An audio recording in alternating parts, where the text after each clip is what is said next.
The guy's a former NFL player. It doesn't take two security guards. Give me a break, man. Napoleon Harris did not appear eager to talk to me. And how would you use your discretion to implement it within the current legal framework? In the now sleepy room where months earlier, a board meeting ended in a brawl,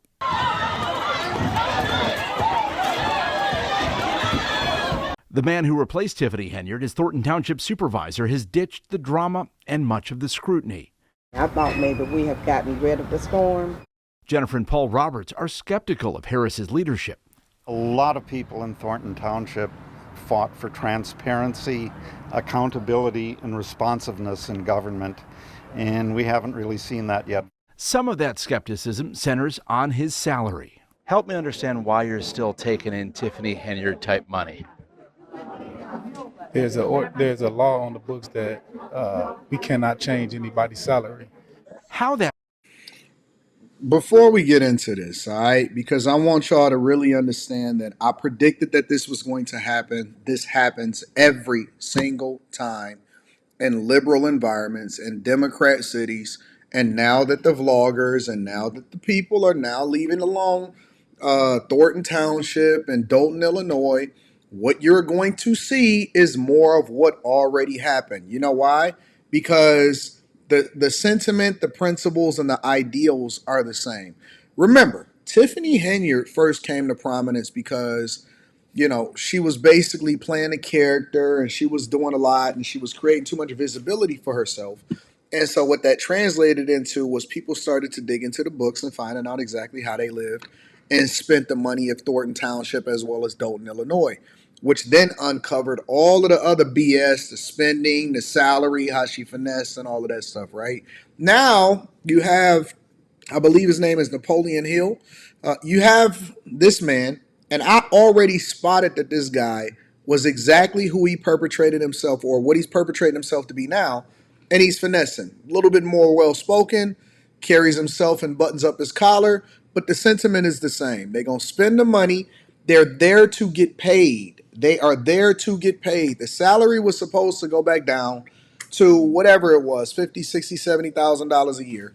And he's basically written into it a law which was then passed over into a different legislator that was then re-upheld. And so he's getting two salaries the same way that Tiffany Henyard was. And you're getting the same thing. We see it happen in Chicago. You've seen it happen in Los Angeles. It doesn't change. Liberal leadership, they don't even consider a Republican. They just wanted to get Tiffany Henyard out because she was the popular person at the time. But the reality is that there is no difference between a lot of these same politicians. You vote out one, you get a more sophisticated thug that's even worse than the person that you got left behind with.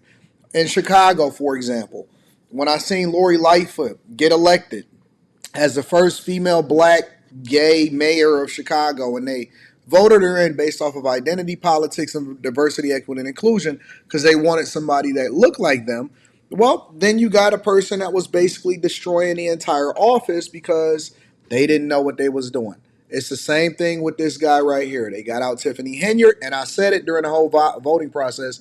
People was in my comments on the Millionaire Morning Show, oh, Anton, I can't believe you did. It ain't about defending her. It's about understanding that all you're doing is trading in one person for the next. If you're not doing your research, if you don't understand the character of a person, if you're not looking at their platform, if you're only voting a person out because you don't like somebody else, which is the same thing that Democrats did when it comes to Trump, right? They got Biden, and I still don't believe that they fully won that election, but let's just say for the sake of conversation that they did. You voted in Biden, who completely destroyed everything. Then you had record inflation. You had jobs being lost. You had, I'm not even going to go into it. I don't want to deal with it. Record immigration coming into this country. Now you got to get Trump in there to clean it up because you didn't think that fat meat was greasy. You got out Lori Lightfoot, and then you got in Brandon Johnson. Brandon Johnson ran up a bag and making sure that he gave all of the money over to illegal migrants, while at the same time, we don't know where the money was going as far as who the staffing companies are. Crime is out of control. Police presence. He's still talking about diversity, equity, and inclusion, how much he hates Trump, and how they don't want to work with him as far as getting criminals deported out of the country. So when I see people like this, or when I see what people's voting patterns are, I already know what's going to happen because I'm young enough to understand what's going on, but I'm old enough to have lived through watching people continue to pick people based off of identity politics because they don't like somebody else, instead of what is best for the county, what is best for the city, what is best for wherever it is that you stay and whoever it is that you rock with. It's going to be more of the same. That law came to be as a lesson in political maneuvering. Tiffany Henyard made $202,000 a year, plus other perks. As a first-term supervisor, the salary ordinance said Harris was to make $57,000 plus expenses. Don't have insurance because you two did not come and take care of your business. As Henyard's grip on power weakened following a series of WGN Investigates reports on her spending, a lawmaker in Springfield proposed a bill to restore the higher salary structure. His name? State Senator Napoleon Harris. Even before he was elected supervisor, he was laying the groundwork to protect the perk. One problem, his bill died. It did not pass. And is it a state law? Help me understand which law are you talking about? It is a state law. Because I looked up that state law and it said it didn't pass. You cannot change a salary during the term of your term. But that's the state law you proposed last year. No, that's not what I proposed. What did you propose? That state law has been on the books. I didn't propose anything. Not quite. Here's the language in Harris's bill, and here's the language in the one that later advanced and passed by a different legislator. It's identical.